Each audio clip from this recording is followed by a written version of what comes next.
Hi, everyone. Welcome to another episode of On the Air with Tim and Ken. Ken, it's midsummer. We're back at it. Good to see you. Tim, good to see you. Episode 13. I didn't think we'd make it past episode 3, but here we are. Lucky 13. So I want to thank all the viewers, subscribers. We got a lot of feedback. Some of the feedback has been really good. As a result of that feedback and some of we're going to try to do this episode tonight in about 20 minutes. We've been going over. So we're going to do quite a bit in about 20 minutes. How's that sound, Ken? Sounds good. All right. So disclaimer, this is only for fun and entertainment. Don't take this to the bank. Don't bet on it. Don't do anything like that with it. Just sit back and enjoy it for the next 15, 20 minutes. So just a quick preview what we're going to go through in the next 20 minutes.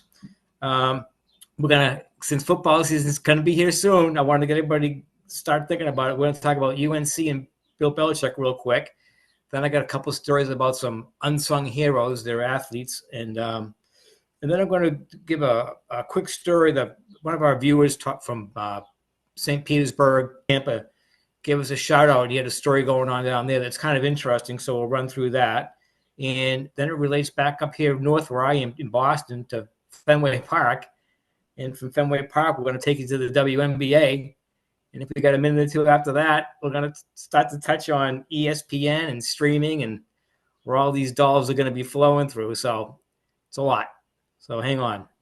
We got a lot to get through. A lot to get through. All right. So the first one, though, before we get to that long list, is we lost a legend this past week. Terry Jean, I'm going to mispronounce the last name, Balea. 40 years in the squared circle. And who is he? Hulk Hogan. So we lost a great one. I don't know if you ever saw him live, Ken. I did. Our family is a wrestling family. We've watched and followed since we were kids. We've been fortunate to go to many matches over the years. It's a soap opera, and we've always bought it. But this is somebody that is been bigger than life in that industry and in the movie industry for 40 years. And, he's one of those, just caught lightning in a bottle at the right time.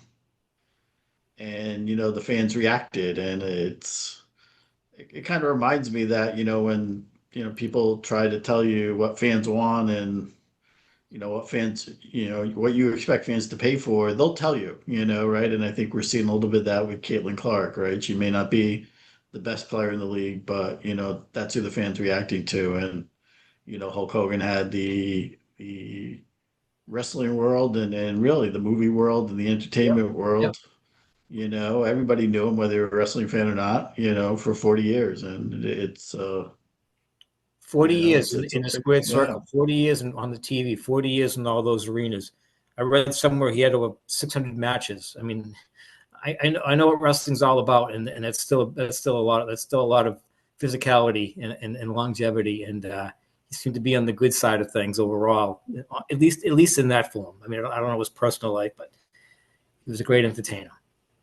I mean, he was somebody that people reacted to, and you would turn in to see him, whether you were a wrestling fan or not. And it's a big loss in the industry. I mean, yeah, obviously he hadn't wrestled in years, but still, it just. When you lose an icon, like, we lost Gene Hackman earlier in the year, people that are just long time, masters of their trade. Yeah. They don't really make them anymore. And so it's a big loss. And yeah, we've been fortunate to see him several times in person and great just get the crowd to react. And it was a unique skill that he had, but it's a big loss. All right. And he's young, 71, right? Like you think 71, Yeah. So as we get closer to 71. Not very old. Speaking of 71, at 73 years old, Bill Belichick, 29 years coaching in the NFL. He's going back to get his diploma, I guess. He's back at UNC. There's a lot of news about that. We're just previewing this because football is going to come on fast. Once it hits August, you're already in training camps. They're already going. It comes fast and furious. We can't cover every story then, but we just want to keep an eye on this. I think, Ken, you mentioned to me about you looked at tickets for UNC for the football schedule, and share your thoughts on that. Yeah, we saw, we talked about on the podcast a couple episodes ago that they had sold out the season tickets, and now they've sold out all the home tickets. It's going to be the first couple of games are going to be very interesting, right? They're going to be nationwide watched and reported on to see, what he can do and what he can do at the collegiate level. Yeah, Um, it's going to be good because as we get older, you less follow the teams and you follow the stories. And I think this again is a great story, and it'll be really interesting to see, what happens. I think they moved this game to an 8 o'clock start on Labor Day night, so it's a big kickoff. And he's coaching college. I'll call them kids, but they're young adults coaching college because he didn't draft these kids. They're not like the NFL. He hasn't. He just met them a few months ago, and some of them he's probably meeting for the first time in the last several weeks. So he didn't pick this team. He doesn't know these players. He hasn't been in the collegiate league for a long time. It'll be new to him. But one thing, these young guys, they're going to learn discipline. They're going to learn the rules of the game, and you're going to see I think you'll see a team that's competitive all the time and ready to play. Well, if they moved it to prime time on Labor Day, it's going to be on one of the major networks. It'll probably be the most watched sporting event of the weekend. Yeah. Because if you're a football fan, pro or college, you're interested. You're going to want to see. It's a great story, hopefully, and we'll see how it goes. So we'll get excited about that. It's still end of July. We'll hang on to summer a little longer. We got some time, yeah. We got some time, but we want to preview that. I don't want to forget our veterans. And last week out in Minnesota, they had they call it the Veterans Wheelchair Games. It's really not just wheelchair adaptive reuse sports. There's like 20 different sports that they compete in. These folks have given up everything for you and I and everybody here, and we can do what we do in a peaceful manner. They made huge sacrifices, them and their family, and now they participate in these games if they wish. And what it does, it does a lot for them, healing them. They're physical people. Remember where they came from, so they have that competitive nature, and they get together once a year for these competitive games. And it's nothing but just a great event. And this year was the 44th annual event. And I was looking at it geez, I should go some year. Next year it's in Detroit, and they're always looking for volunteers and sponsorship. I can't think of much of a better cause than that. So I just want to tip the cap to those that participated. I don't know if it was on ESPN, or probably was. I missed it, but I just didn't want to forget about it. So what have you see them? You see them at the marathons. I mean, just the drive and the dedication and the work ethic that they have is incredible. And yeah, hats off to them. Yep. And up here in Boston, there's a lady. She's a huge sports fan. I think she gets that from her father. Her dad was a big Boston sports fan, and I think she took after him in that aspect. And but she's also an athlete herself, and she's participated in the Ironman in Hawaii. She's done many road races, the 5Ks, the 10Ks, many marathons, many Boston marathons over the years. Very competitive, fit person. She's raised a lot of money for a lot of charities over the years, a lot of different ones. I'm not going to try to name because I don't know them all, and I'm going to miss a lot of them. But she's done that through her running. She was also in her younger days, she was a Patriots cheerleader. She's aligned herself with a lot of the players and their foundations. So she's given back a lot that way to the community, and a lot of people she probably doesn't know, and a lot of different groups in the Boston area and beyond probably. And more recently with the Boston Marathon that she just finished. She finished the race in April. She ran it. I think she struggled for a few reasons, but she finished the race. But more importantly than that, every year she's been training other people. This is their dream to run that race. She works with them throughout the year, puts a team together. They raise a lot of money for a lot of charity, for a lot of hospitals and so forth. And recently she's got some news that she's going to have a really big challenge on her hands now, a big medical challenge, but she can do it. And she always has. If you see a marathon or an Ironman person, it's all about their personal best. When they compete, there's no timeout, there's no substitutions. So with Susan can do this. Susan, the difference on this marathon that you have in front of you is you won't be doing this one alone. You're going to have the support of your family and friends, and they're going to be pulling for you and pushing for you all the way. You're a fighter. You've done a lot of great things, so keep it going. You got a long way to go. So just want to wish Susan well with the marathon that faces her now.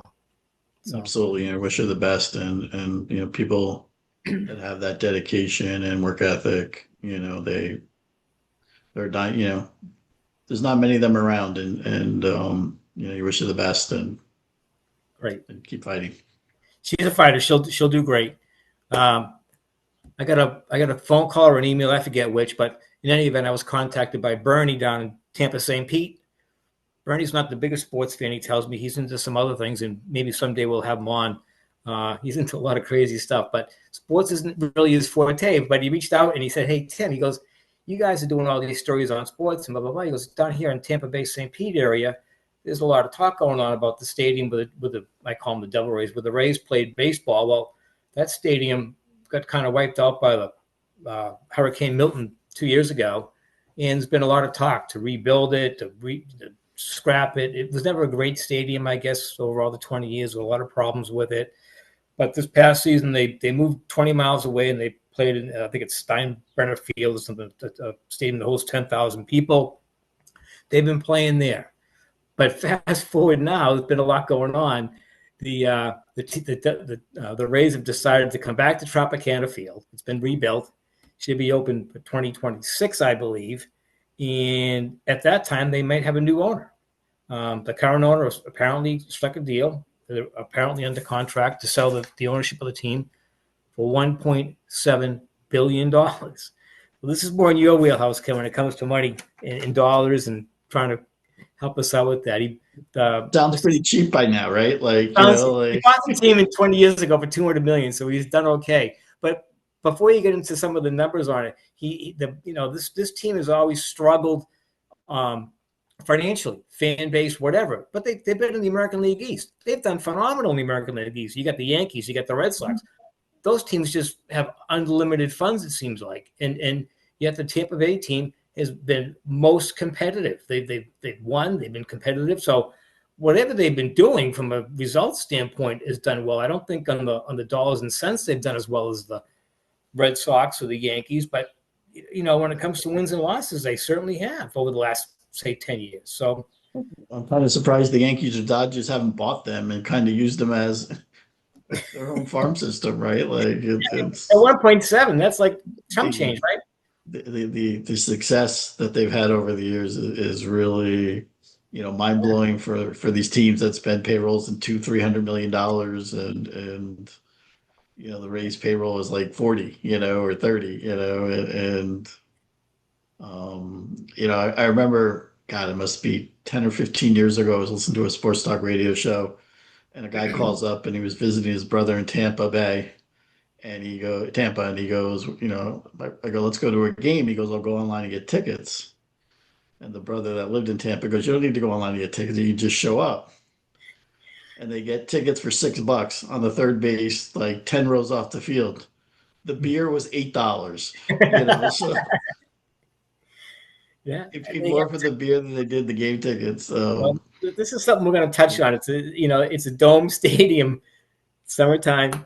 So right, you got to get the city or the state to fix the stadium, yeah. right? So you're going to get a fixed up stadium and a team for 1.7, and you get a chance to do the math, right? But you're going to get a write off of like 90% of it over 15 years. So it sounds like it's a pretty good deal. How do you generate, and kind of something like the WNBA? How do you generate interest to increase that revenue, right? So that that you can put more money back into the team. But well, let's get into the WNBA. But before I want to just close the loop on baseball. Fenway Park in Boston, park's over 100 years old. They had the first strike. It wasn't a player strike. It was the concessionaires strike over the weekend. The Dodgers were in town for 3 days, and the concessionaires struck. It wasn't the whole – there were concessions available. The folks that work the concessions work for a company that's hired outside, and they come in and do the whole thing. I heard mixed reviews over the weekend. The regular folks weren't working. I heard there was some long lines. I heard some people say it wasn't a problem, but I've heard both. But hopefully they're in talks now, get it wrapped up. And Red Sox are out of town during the week. Hopefully come back for another weekend stand, and hopefully the regular concessionaires are there, and there's plenty of money there. So I can't imagine Fenway Park. I haven't been there for a while. I got to believe a beer is a good amount of money, and they sell a lot of them. It's 90 degrees up here in Boston. Beer, soda, water, ice cream. They're going to sell a ton of it. So, at a big number. So there should be enough money to go around to make everybody happy. At least I hope so, because it's a great place to go. It's a lot of fun, and I hate to see a work stoppage. So, hate seeing a work stoppage. I got to tee it up to you with the WNBA. I love this story. As we keep drifting back to sports business stories on our podcast, I think this is the sports business story of the year. It's very, in the NFL and the NBA, there's billions and billions of dollars. It's just how do you share it, and I think there's some, discussion of how much money there really is and how much money that the WNBA can generate. They've been around since 1997, so this is the 29th season. And at one point they got up to 16 teams, now they're back to 13 with trying to grow to 18 by 2030. It's going to be, I think it's really interesting to see how this is all going to work out. You follow women's basketball at UConn and other schools. They've had great talent for 30 years. They've had great talent. WNBA has had the best talent for 30 years. So it's not the talent. The fact that, right now, Caitlin Clark has become the popular person that people have been drawn to for whatever reason. It's not a viable business model to pin this all on her. She's been injured. Yeah. She's missed a bunch of games this year. Didn't even play in the All-Star game. She didn't play in the All-Star game, which was in her home arena. So I think they have a new TV streaming deal to get in 2026 for about $200 million a year. But they're adding, I think, 5 teams by 2030. You're going to dilute that money to the other teams. So I think to see how the math works out and to see what, some of the things you hear that the players want are, better referees because the NCAA can pay more. Well, the NCAA can pay more. They want better travel, which it seems like the WNBA has worked with them on over the last couple of years. Yeah. They want dedicated practice facilities, which obviously are not cheap, and better pay. They play I think they're playing 44 games this year. So they're playing about half of the NBA schedule. I still think, and we talked about it briefly in a prior podcast, that being in this season, being in the May through September season is a big issue. I think it's a big issue with the business model because you've struggled for almost 30 years with the best talent around. And there needs to be a way where you put them in what is traditional basketball season, which is somewhere between, November and March. You brought up in some of our calls, you brought up an interesting idea of piggybacking that off and doing a doubleheader with the NBA team, the related NBA team, which Sunday afternoon on CBS or whatever. That'd be piggyback some of these games.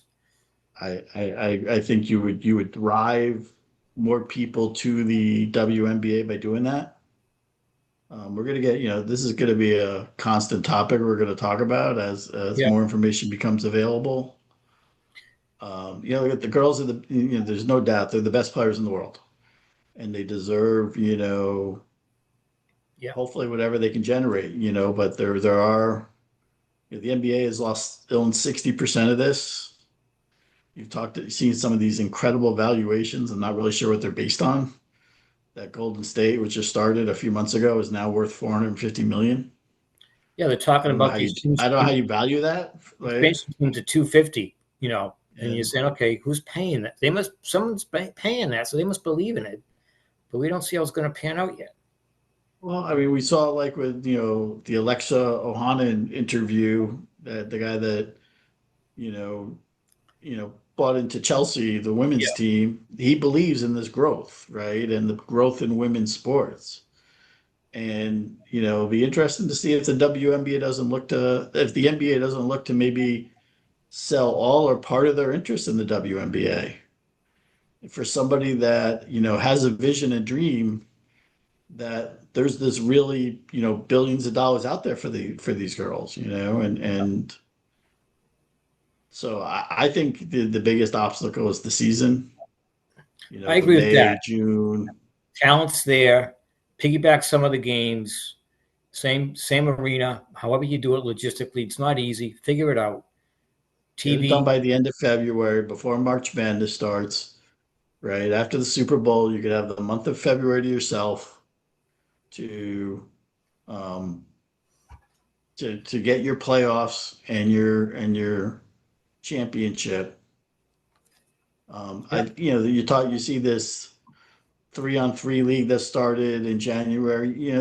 These girls can't continue to play in multiple leagues. They play in a European league or Yep. Asian You leagues need in focus. You need the a better winter. schedule. You need a better time of year. A better Yeah, schedule, better time. they're breaking down. They can't play in multiple. You can't play 12 months out of a year or 10 months out of the year. You need to give them one league, put it in basketball season. The talent deserves the Yes, opportunity to play in the best time of the year. But we're kind of right, running out right. of time as we normally do. But before we kind of wrap up, Ken, I don't know if you want to preview it this for this is another big topic that you kind of got me going on. So I see you started me, but is streaming and ESPN and football. Just touch on that. Then we'll wrap up. It's summertime. People want to go back to the barbecue, whatever they're doing. So So we talked about the new streaming deal with the NBA, right? How are they going to pay for it? The 77 billion a year, whatever it is. Well, Peacock just raised, which is the NBC off, streaming service, $3 a month. So you're going from $4.99 to $7.99, right? It's a 60% increase. So, they're going to pass that along. We talked about the ESPN, and there was an article that you pointed out, I think, this week that now the NFL is looking to combine content and streaming with ESPN.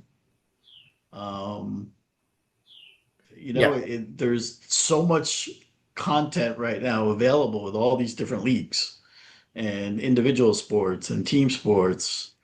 You're seeing this increasing pressure and fight to get the streaming revenue. Um, all right. it's Well, going to be interesting to see what happens on this. we're going Like, to lay it out over the where next month or two because we've got football season coming up. A lot of summer sports still going on. I didn't even mention the Baseball Hall of Fame inductees over the weekend, but there's always something going on. So we'll keep something next time, and we'll just keep it going from there. But a lot going on. Kept it a little shorter tonight. And what else you want to add to the folks, Ken? And we can wrap it up. Yeah, look, thanks everybody for joining. We do really appreciate your time. Yeah. So we hope to see you next time. If you're a first time viewer, please go back. We've got 12 other episodes. Yeah. Please go back and watch. Subscribe, and we'll see you next. We'll see you in about a week or so. Yep. Get out there and enjoy some sports. Whether you participate or watch or both, do it. Do it if you can. Do it. Enjoy. Yep. Thanks Again, everybody. everyone.